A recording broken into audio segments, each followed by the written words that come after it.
हमारे धरना प्रदर्शन का 61वां दिन है, 61वां दिन है।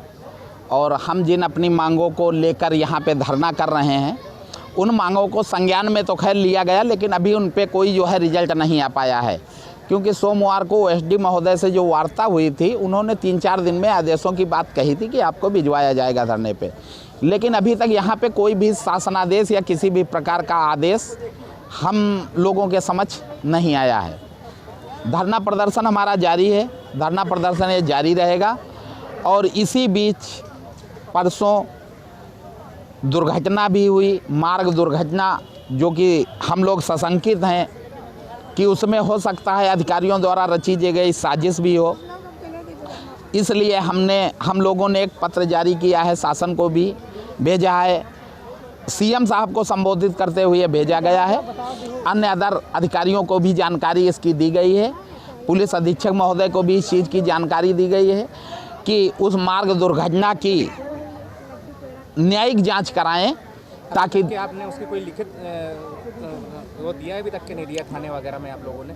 थाने में तो अभी नहीं दिया है, पुलिस अधीक्षक महोदय को जानकारी दे दी गई है आज पत्र के माध्यम से, जिसपे कि हम लोग ये चीज़ चाहते हैं कि उस सड़क दुर्घटना की न्यायिक जांच हो, ताकि दूध का दूध और पानी का पानी अलग अलग हो सके। क्योंकि हम लोग सशंकित हैं, क्योंकि हम लोगों को यहाँ पर कई बार जान से मारने की धमकियाँ भी मिली हैं, जिस कारण हम लोगों की शंका और प्रबल हो जाती है कि हो सकता है ये मार्ग दुर्घटना उसी का परिणाम हो। जी, ये धमकियाँ दिए कौन रहता आप लोगों? ये अधिकारियों के द्वारा ही दी गई। आदित्य भाई जो कि हमारी यहाँ पे अध्यक्षता कर रहे हैं, उन्हीं को ज़्यादातर धमकियाँ मिली हैं, उन्हीं के द्वारा जो हमको जानकारी दी गई, उन्हीं के उसमें आप लोगों को कितनी परेशानियों का सामना करना पड़ रहा है?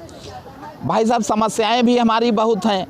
तो हालांकि जो समस्याएं थीं, उनके हिसाब से ये समय जो है बहुत ज़्यादा भी हो गया है, क्योंकि हम लोग आज 13 साल से इन्हीं मांगों को लेकर अक्सर हम लोग धरना प्रदर्शन भी किए हैं। एक आध दिन का हुआ, ज़्यादा नहीं हुआ, जो कि 10-90 उसका उदाहरण भी है 2014 में। और आज तक हम लोगों की कोई भी मांग नहीं पूरी हुई। केवल सपा शासन काल में हम लोगों को डीए इंक्रीमेंट दिया गया था, जिस कारण हम लोगों की सैलरियाँ कुछ भागी थी, वरना हम लोग 8,000 रुपये नियुक्त किए गए थे।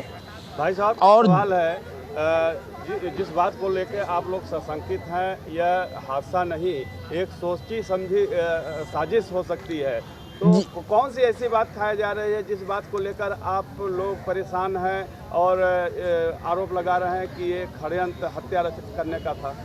दरअसल में वो जो धमकियां मिल रही थी, उसी के परिणाम स्वरूप जब परसों ये सड़क दुर्घटना हुई और फिर साइड से ठोकर मारी गई है गाड़ी में, तो इस कारण शंकाएं प्रबल हो जाती हैं।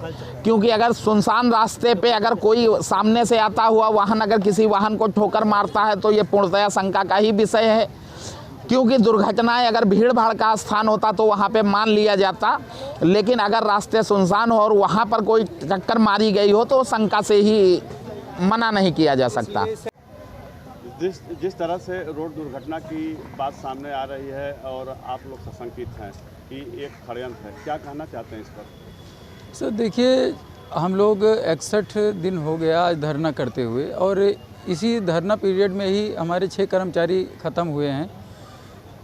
हमारा जो है शंका का जो है कारण सिर्फ इतना है कि हम लोग चटोरी गली में गए थे और वहाँ पे हमारे अध्यक्ष के साथ मारपीट की गई थी। उनको ज़बरदस्ती जो है जेल जो है थाने ले जाया गया लोकल बाउंसरों के द्वारा।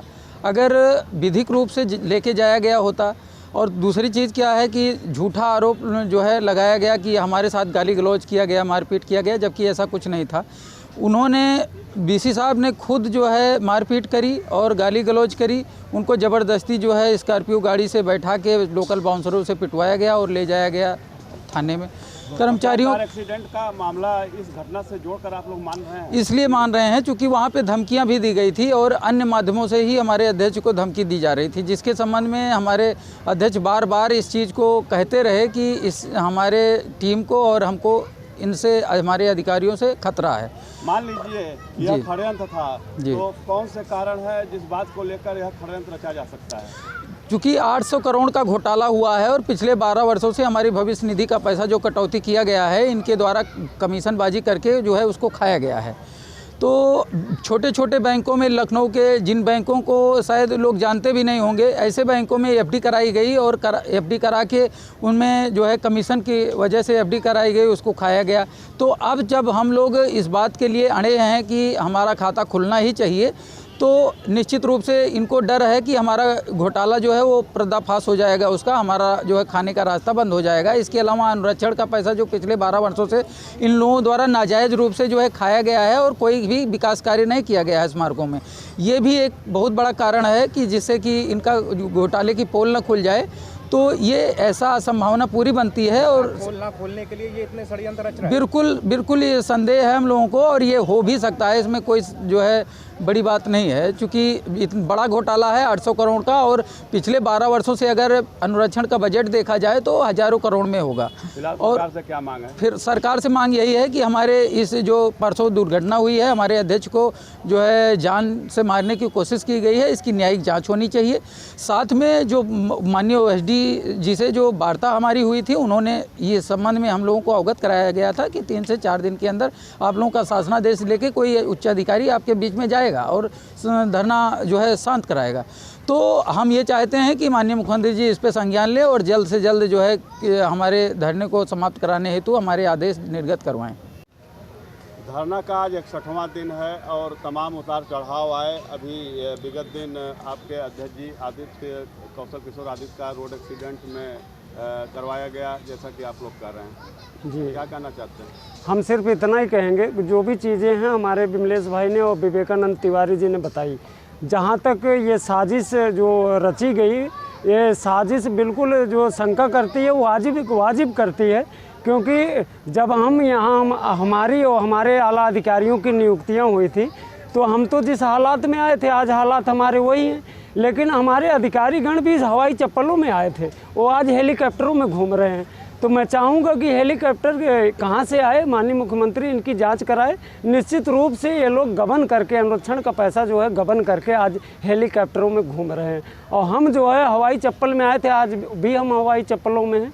तो ये मतलब अधिकारी डर रहे हैं, अब इनका पर्दाफाश हो रहा है? बिल्कुल डर रहे हैं, शंका की जा रही है, शंका वाजिब भी हो सकती है ये, क्योंकि एक ही चीज़ है और मैं कहूँगा शंका तो ये स्पष्ट हो रही है कि कहीं ना कहीं इन शंकाओं पे जो है खरा उतर सकता है, ये खरी बात हो सकती है कि इन्हीं के ऊपर संदेह जा रहा है, ये करा सकते हैं, क्योंकि कई बार धमकियाँ भी मिली और हमने धरना पीरियड में अपने 6 कर्मचारी परिवार को भी खोया है। आज वो हमारे बीच में नहीं, हम लोग 61 दिन से यहाँ रो रहे हैं, हमारी सुनने वाला कोई नहीं है। हाँ, इस चीज़ को हम मानते हैं, माननीय मुख्यमंत्री के OSD से हमारी सफल वार्ता रही है, लेकिन अभी भी 4-5 दिन हो गए, अभी तो कोई आदेश आया नहीं है। अब शनिवार इतवार को जो है शासन बंद रहेगा, सोमवार तक वेट किया जाएगा, देखा जाएगा जैसी स्थिति होगी। हमारे अध्यक्ष महोदय जो भी प्लानिंग होगी बताएंगे, उस पर हम लोग अमल करेंगे, आगे बढ़ेंगे। आप लोगों को वेतन टाइम से दिया जा रहा है कि नहीं दिया? वेतन देखिए, वेतन तो हम लोगों का पूर्ण रूप से बाधित कर दिया गया है, लेकिन हम लोगों को कोई नोटिस नहीं जारी की गई, न तो कोई स्पष्टीकरण दिया गया। ये बिल्कुल असंवैधानिक है। अगर इनको वेतन ही रोकना था, लंबित करना था, तो नोटिस जारी करते, स्पष्टीकरण देते, हम उसका जवाब देते। लेकिन हम लोग लीगल तरीके से कार्य बहिष्कार नहीं कर रहे हैं। हम लोग का कार्य टाइम टू टाइम चल रहा है। हम अपना जो है पूरे जो भी काम हमको सौंपा गया हम पूरे ईमानदारी के साथ करके यहाँ धरना पे बैठते हैं।